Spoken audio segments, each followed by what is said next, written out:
جاهید شاهین خلک جولمرگیه ویل آمده کافه رستورانتک لسر ناوی گابریل گارسیا مارکوس آنگو گابو وکریه.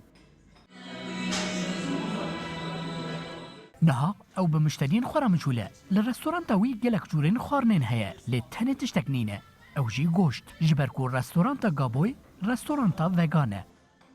Bir yaz Avusturya'dan bir misafirimiz oldu. Burada Didem salê kabînê hevalê min ji Avrupayê hatibû û ew goşt nexwar bû. Mêvanê min bû. Ez mecbûr bûm min jê re xwarinên bêgoşt çêkira. Qederê du mehan min ew ezmand. Dûre min ji xwe re got. Gelo çima ez xwaringehek vegan venakim. Belkî bi vî awayî ez perêjî kazanç bikim.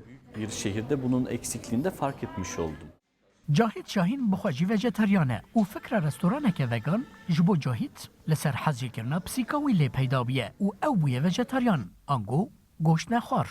Bir gün kedimi severken Ez jî pisîka xwe gelek ez dikim. Rojekê ew di paşla min de ez fikirîm. Min ji xwe re got. Gelo ku di çanda me de hebûya dê me pisîk jî şer jê bikira û bixwara. Ez gelek aciz bûm. û min got heke mafê pisîkan hebe ji bo jiyanê yên pez, dewar û masiyan jî heye. û ez bûm vejeteryan. bu hayatı gasp ediyoruz.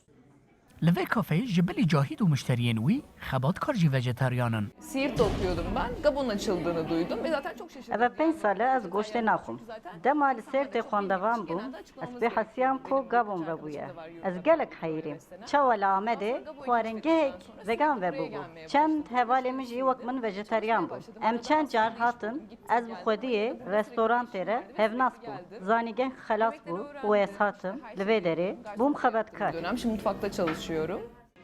لباجار آمده مشتریین گابوی کسین کفشن و هر کس نکاره وره وی رستورانتی هنرمند، هنرحس و هر وسمروین انتلکتوال بهتر خوال وردگرن سیوان سیدیان پیکرسازجی یک جوانه. کافه گابو براسی چند تایبەتمەندی زۆر جیاوازی هەیە کە من هەستم پێ کرد کە شوێنێکە دەتوانم لێ ئارام بم. هەڵکەوتەی شوێنەکەی کە زۆر ئارامە ئەو کەسانەی کە لێ کار دەکەن بە جۆرێک کەسی تایبەتمەندن. چل باکوری کردستانه و چل آمده خارنگه ها وگان های اول گابویه و جخینی گابوی هین تو رستورانت نهاتنه وکرن. مهدی موتور رو داو آمد